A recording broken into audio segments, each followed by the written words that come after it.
It was a rant that got everybody talking. The Seattle Seahawks' Richard Sherman making an amazing play on Sunday to seal his team's trip to the Super Bowl, but then giving a boisterous post-game interview that sparked a firestorm of criticism.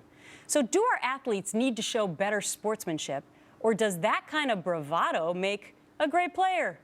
Lauren Ashburn is a Fox News contributor, Carla Hall is co-host of The Chew, and Stacey Nelkin is a parenting and relationship expert.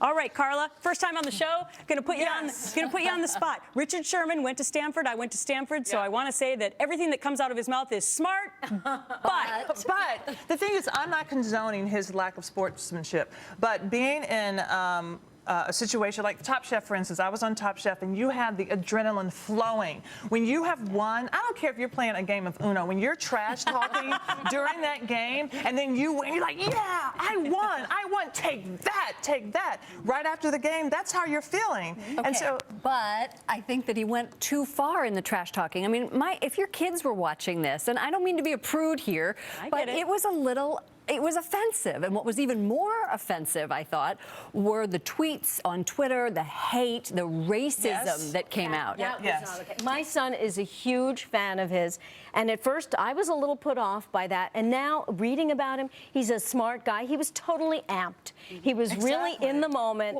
and you know, he does need to show more humility because he is a role model. He's a for role young model, kids. but is there not some responsibility to the reporter going up to him right after the game, the time that you go up to this person? Okay, yeah, I understand your point, but that's the whole point of getting right to him, to get the, get the immediate reaction. It's interesting because as a parent myself, I also looked at it first through the eyes of the child. And my 8-year-old son, who was watching every second like yours is. And then I'm thinking, oh, maybe this isn't the best message for him. But here's the interesting thing.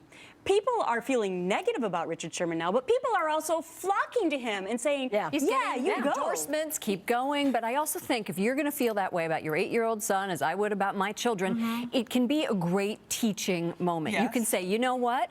He maybe went a little too far here, and we don't talk like that, and maybe not. But what I worry about is the overall culture that we are creating right now from any kind of big game. National pastime is now football. Very much and in football, what we're seeing is during halftime shows, we're seeing twerking, and we're seeing hip slips, and we're seeing now at the Super Bowl to show maybe a more humble side of himself. Well, he did give an interview in which he apologized. Yeah, so that's he didn't know it was going to create that kind of reaction. It took so long for him to do that. He waited days and days, and by this point, his image is cemented in the minds of people who are predisposed not to like him. All right, so let's move on to this topic. There's not even a really great transition other than to say Jen Selter, the Instagram fitness star who has amassed nearly 2 million followers with photos of her shapely derriere, has signed a lucrative sports management deal now, being dubbed the next Jillian Michaels. All right, Stacey.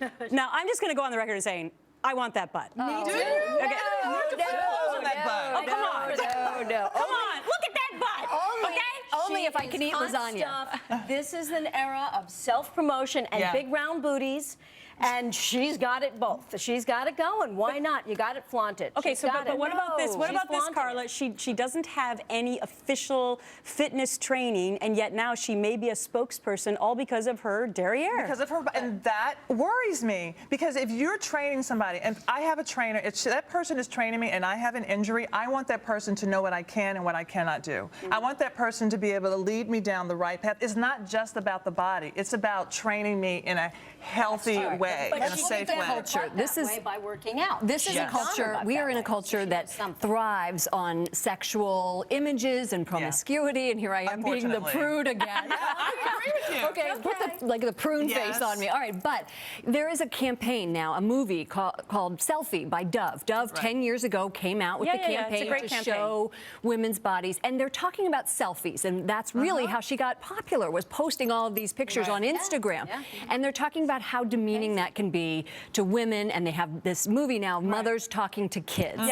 But But, you know, she is being very smart business-wise. Yeah. She's only Very 20 smart. years old. Very She has smart. this many followers, and now she has a huge deal. And she's keeping it G-rated. She's keeping so it that's G-rated. good. That's important. But That's she's really also important. saying work for it. If you That's want to right. get something, you she's work right. for Right. it. You Should work that for way. it by taking pictures of yourself and posting Girl, I them on know. social media. I know, that's the But you get a millennials. degree. That's the I'm world that we sorry. live in now. Unfortunately. All right, ladies, I got to wrap it up there. But thank you so much. Great panel today. Thank you. Well, let's check in with Shepard Smith reporting live from the Fox News deck. What do you have coming up, Shep? Plenty of money in